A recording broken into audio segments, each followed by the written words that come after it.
नमस्कार, मी प्रवीण अहिरे. महाराष्ट्रातील तमाम लाडक्या बहिणींचं लाडकी बहीण योजनेच्या नवीन व्हिडिओमध्ये स्वागत आहे. लाडकी बहीण योजनेसंदर्भात लाडक्या बहिणींसाठी अतिशय महत्त्वाची माहिती आपण आजच्या व्हिडिओमध्ये पाहणार आहोत. पाहू शकता का, अतिशय महत्त्वाची माहिती. 28 जूनची सर्वात महत्त्वाची माहिती. ज्या पैशांची तुम्ही वाट पाहताय तर त्या पैशांच्या संदर्भात सर्वात महत्त्वाची माहिती आपण आजच्या व्हिडिओमध्ये पाहणार आहोत. 28 जूनची सर्वात जबरदस्त अपडेट, महत्त्वाची माहिती आलेली आहे. पाहू शकता बघा, आजच्या व्हिडिओमध्ये आपण काय काय माहिती पाहणार आहोत. तर नोंदणीसाठी आव्हान, महिला भगिनींना नोंदणीसाठी आव्हान करण्यात आलेले आहे. बघा, ज्या काही लाडक्या बहिणी आहेत तर लाडक्या बहिणींनो, तुमच्यासाठी नोंदणी करायची आहे तर नोंदणीसाठी आव्हान करण्यात आलेले आहे. आता कशाची नोंदणी करायची आहे, काय महत्त्वाची माहिती आहे, नवीन नोंदणी करायची तुम्हाला, त्याच्यासाठी या ठिकाणी आव्हान करण्यात आलेलं आहे. कशाची नोंदणी ते पण आपण आजच्या व्हिडिओमध्ये पाहणार आहोत. ज्यांना नोंदणी करायची आहे तर त्या महिला भगिनी, लाडक्या बहिणी नोंदणी करू शकतात. त्याच्याविषयीची महत्त्वाची माहिती आपण पुढे पाहणार आहोत. पुढे बघा, 50,000 रुपये कर्ज वाटप. बघा, या ठिकाणी महिला भगिनींना कर्ज वाटप जे ते होणार आहे. आता आपण पाहिलं असेल, अगोदर आपल्याला 30,000, 40,000, 50,000 अशा पद्धतीने कर्ज जे ते सांगितलं गेलं होतं. पण आता या रकमेमध्ये पण वाढ झालेली आहे आणि तुम्हाला जी काही रक्कम आहे, कर्ज वाटपाची रक्कम, ती वाढलेली आहे. किती रुपयांपर्यंत ते पण मी तुम्हाला आजच्या व्हिडिओमध्ये सांगणार आहे. त्याच्यासोबतच सर्वात महत्त्वाचा पॉईंट्स म्हणजे जून आणि जुलैच्या हप्त्याविषयी. बघा, जून आणि जुलैचा हप्ता जो आहे तो अतिशय महत्त्वाचा आहे. जूनचा हप्ता तुम्हाला अजून मिळालेला नाही आहे. जूनचा हप्ता लाडक्या बहिणींना कधी मिळणार याविषयी लाडक्या बहिणी वाट बघत आहे, तर त्याची पण महत्त्वाची माहिती आपण आजच्या व्हिडिओमध्ये पाहणार आहोत. सर्वात अगोदर महाराष्ट्रातील तमाम माझ्या लाडक्या बहिणींना विनंती आहे, लाडक्या बहिणींनो, पटापट व्हिडिओला एक लाईक करून टाका. पटापट लाईक करून टाका बरं, सर्वांनी एक लाईक करून टाका आणि चॅनलला पण सर्वांनी सबस्क्राईब करून घ्या. लाडकी बहीण योजनेच्या छोट्या छोट्या बारीक अपडेट्ससुद्धा सर्वात अगोदर आपल्या चॅनलवर तुम्हाला पाहायला मिळतात. त्यामुळे सर्वांनी लगेच व्हिडिओला लाईक करा, चॅनलला पण सर्वांनी सबस्क्राईब करा आणि महत्त्वाचं म्हणजे हा व्हिडिओ तुमच्या मैत्रिणी असतील त्यांना पाठवा, तुमचे नातेवाईक असतील त्यांना पण पाठवा, म्हणजे जेणेकरून जास्तीत जास्त महिलांपर्यंत व्हिडिओ पोहोचला पाहिजे. अतिशय जबरदस्त अपडेट आपण आजच्या व्हिडिओमध्ये पाहणार आहोत. तर आज रोजी चालल्या जेवढ्या काही अपडेट आहेत तेवढ्या सगळ्या अपडेट तुम्हाला अतिशय सोप्या व गावरानी भाषेत सगळं काही तुम्हाला समजून सांगतो. त्याच्यासाठी सर्वांनी व्हिडिओ शेवटपर्यंत पाहायचा आहे, तरच तुम्हाला सगळं काही समजणार आहे. त्याच्या अगोदर आपण आता लगेच व्हिडिओला सुरुवात करू आणि संपूर्ण जी काही माहिती तुम्हाला लगेच समजून सांगतो. तर बघा, संपूर्ण माहिती पाहण्यासाठी आपण ह्या ठिकाणी आहोत. अतिशय महत्त्वाची माहिती आहे. लाडकी बहीण योजनेअंतर्गत पात्र महिलांना दरमहा 1,500 रुपये थेट त्यांच्या बँक खात्यात जमा केले जातात. बरोबर आहे, दर महिन्याला तुम्हाला 1,500 रुपये थेट तुमच्या बँक खात्यात जमा केले जातात. मात्र जून 2025चा हप्ता अद्याप जमा न झाल्याने महिलांमध्ये अस्वस्थता पसरलेली आहे. जून महिना संपण्यास आता फक्त 3 दिवस शिल्लक असताना जून आणि जुलैचे हप्ते एकत्र जमा होण्याची चर्चा जोर धरू लागलेली आहे. पाहू शकता बघा, जून आणि जुलैचे हप्ते जे आहेत ते एकत्र जमा होण्याची चर्चा जोर धरू लागलेली आहे आणि त्याच्यामुळे आता फक्त 3च दिवस शिल्लक आहेत, ज्याच्यामध्ये जून आणि जुलैचे हप्ते जे ते एकत्र जमा होण्याची, तर थेट 1,500 तुमच्या खात्यात जमा होतात. मात्र जूनचा हप्ता जो आहे तो अजूनपर्यंत तुम्हाला जमा झालेला नाही आहे. त्यामुळे महिलांमध्ये अस्वस्थता पसरलेली आहे. जून महिना संपण्यास आता फक्त 3च दिवस शिल्लक आहेत. जर आज आपण बघितलं तर 28 जून आहे. बघा, 28 जून आहे, फक्त 2च दिवस शिल्लक राहिलेले आहेत जून महिना संपायला. असं असताना जून आणि जुलैचे हप्ते एकत्र जमा होण्याची जी काही चर्चा आहे ती जोर धरू लागलेली. जून आणि जुलैचा हप्ता एकत्र येईल म्हणून.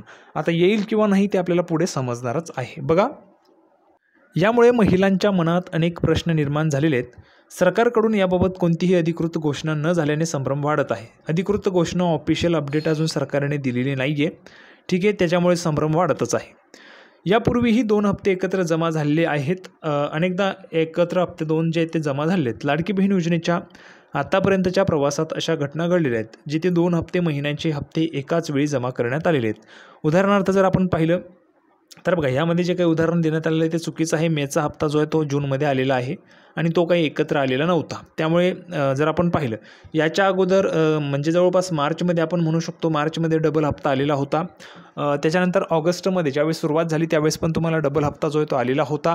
अशा पद्धतीने अगोदर पण जे काही डबल हप्ते ते आलेले आहेत. आता जूनच्या पहिल्या आठवड्यात जमा झाला होता मेचा हप्ता, त्यामुळे आता जून आणि जुलैचे हप्ते एकत्र म्हणजेच 3,000 रुपये जुलै महिन्यात जमा होण्याची शक्यता वर्तवली जात आहे. असं जर झालं तर खूप उत्तम राहणार आहे लाडक्या बहिणींसाठी. बघा, जूनचा हप्ता पण आणि जुलैचा हप्ता जर तुम्हाला आला म्हणजेच एकाच वेळी तुम्हाला 2 हप्ते येतील, असे 3,000 रुपये तुम्हाला जमा होतील. बरोबर आहे, 3,000 रुपये जमा झाल्यामुळे तुमचं जुलैपर्यंतचं सगळं जे काय असेल ते नील होऊन जाईल. म्हणजे जुलैपर्यंतचा हप्ता तुम्हाला त्या ठिकाणी मिळून जाणार आहे. जुलैचा हप्ता तुमचा रेग्युलराईज होऊन जाईल. मग तुम्हाला फक्त प्रत्येक महिन्याला तो हप्ता वाटप करायचा असणार आहे. आता जर आपण पाहिलं सध्या तर बघा, मेचा हप्ता जो आहे तो जूनमध्ये दिला, जूनचा हप्ता जो आहे तो जुलैमध्ये जातो आहे, म्हणजेच काहीतरी 1 महिना उशिराने हप्ता तुम्हाला मिळतो आहे. अशा पद्धतीने सगळं सुरू आहे. पण नक्कीच सरकार यावर काहीतरी करेल आणि रेग्युलराईज करण्याचा प्रयत्न पण त्या ठिकाणी होणारच आहे. नंतर बघा, यापूर्वीच्या अनुभवांमुळे ही शक्यता नाकारता येत नाही, परंतु सरकारने याबाबत स्पष्टता आणणे गरजेचं आहे. सरकारने पण सांगायला पाहिजे 2 हप्ते एकत्र येणार आहेत किंवा नाही. आता पुढे बघा, महिला व बालविकास मंत्र्यांकडून घोषणेची प्रतीक्षा. महिला व बालविकास मंत्री माननीय अदितीताई तटकरे यांनी यापूर्वी लाडकी बहीण योजनेच्या हप्त्यांबाबत स्वतः घोषणा केलेल्या आहेत आणि जेव्हा केव्हा तुम्हाला हप्ता वाटप होतो त्यावेळेस स्वतः माननीय अदितीताई तटकरे या घोषणा करत असतात, म्हणजे जेणेकरून सर्व ज्या काही लाडक्या बहिणी आहेत त्यांना समजायला पाहिजे तुमचा हप्ता जमा व्हायला सुरुवात झाली. स्वतः महिला व बालविकास मंत्री अदितीताई तटकरे घोषणा करतात. पूर्वीचं जे काही ट्विटर आहे, आताचं एक्स या समाज माध्यमावर त्यांच्या माध्यमातून माहिती देण्यात येते आणि त्यानंतर तुम्हाला हप्ता जो आहे तो वाटप व्हायला सुरुवात होत असते. त्यामुळे ज्यावेळेस हप्ता वाटप व्हायला सुरुवात होईल त्यावेळेस माननीय अदितीताई नक्कीच त्याची घोषणा करतीलच. त्यानंतरच संबंधित हप्त्याची रक्कम महिलांच्या खात्यात जमा होते. मात्र जून 2025च्या हप्त्याबाबत अद्याप कोणतीही माहिती समोर आलेली नाही आहे. जून महिना संपण्यास अवघे 2 दिवस शिल्लक असताना सरकारकडून लवकरात लवकर घोषणा होणे अपेक्षित आहे. बघा, जून महिना संपायला आता 2 दिवस शिल्लक आहेत, त्यामुळे आपण निश्चितच म्हणू शकतो जूनचा जो काय हप्ता आहे तो जवळपास तुम्हाला जुलैमध्येच मिळणार आहे. जुलैमध्ये, आणि आपण जर पाहिलं तर अधिवेशन पण आता सुरू होतं आहे, तर नक्कीच त्याच्यामध्ये तुम्हाला क्लिअर होऊन जाईल की तुमचा हप्ता कधी येणार आहे, किंवा मग दोघं हप्ते तुम्हाला एकत्र येतात किंवा काय, त्याच्या संदर्भाची पण माहिती आपल्याला क्लिअर होऊन जाईल. आता बघा पुढे, नोंदणीसाठी आव्हान. महिलांना नोंदणीसाठी आव्हान करण्यात आलेलं आहे. कशाची नोंदणी करायची, काय महत्त्वाची माहिती, सगळंच आपण ह्या ठिकाणी पाहूया. तर पाहू शकता पुढची अपडेट आहे, महत्त्वाची आहे.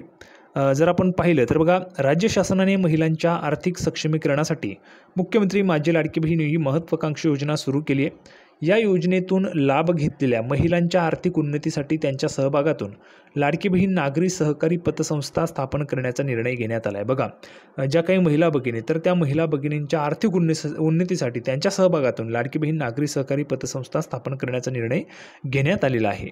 यासाठी निकष पूर्ण करणाऱ्या संस्थांनी महिला नागरी सहकारी पतसंस्थेची नोंदणी करावी, असे आवाहन जिल्हा उपनिबंधक सहकारी संस्था मनोज चौधरी यांनी एका प्रसिद्धी पत्रकान्वये केलेले आहे.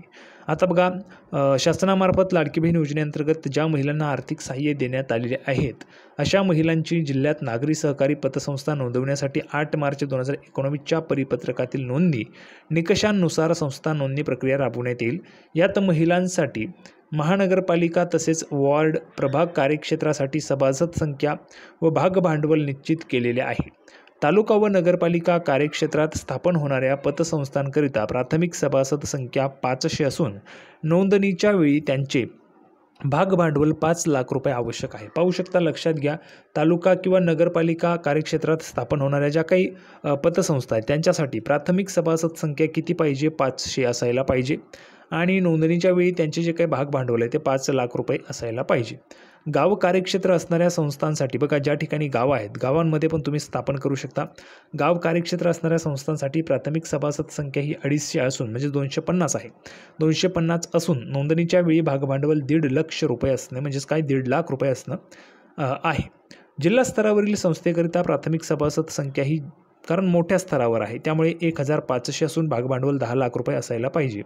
नोंदणी व अधिक माहितीसाठी जिल्हा उपनिबंधक सहकारी संस्था धुळे यांचे कार्यालय प्रशासकीय संकुल जुने जिल्हा अधिकारी कार्यालय आवार धुळे येथे संपर्क साधावा, असे आवाहन जिल्हा उपनिबंधक सहकारी संस्था श्री चौधरी यांनी केलेले आहेत. तर पाहू शकता, अशा पद्धतीने आता ज्या काही महिला भगिनी आहेत ज्यांना पतसंस्थासुद्धा त्या ठिकाणी स्थापन करता येणार आहेत. पतसंस्था तुम्हाला स्थापन करता येतील. गाव म्हणजे जर आपण पाहिलं तर बघा, गाव लेवलसाठी ज्या ठिकाणी गावं आहेत तर त्या गाव लेवलसाठी पण आपल्याला ह्या ठिकाणी पाहायला मिळते. गाव कार्यक्षेत्र असणाऱ्या ठिकाणी किती सांगितलेले आहे, 250 महिला असायला पाहिजेत, प्राथमिक सभासद संख्या 250, आणि त्यांचं जे काही भाग भांडवल आहे ते 1.5 लाख रुपये असायला पाहिजे. तर तुम्ही पतसंस्था जे ती नोंदणी करू शकता. पतसंस्थेचं नोंदणी केल्यानंतर मग तुम्हाला पतसंस्था त्या ठिकाणी नोंदणी होऊन जाणार आहे. अशा पद्धतीने काही नियम व अटी आहेत त्या तुम्हाला समजून सांगितलेल्या आहेत आणि आव्हान करण्यात आलेले ज्यांना नोंदणी करायची असेल त्यांनी करायची. संपूर्ण माहिती आपण पाहिली. सर्वांना व्हिडिओ आवडला असेल तर व्हिडिओ लाईक करा, चॅनलला सबस्क्राईब करा. लाडकी बहीण योजनेची नवीन अपडेट घेऊन पुढच्या व्हिडिओमध्ये पुन्हा एकदा भेटूया. तोपर्यंत धन्यवाद.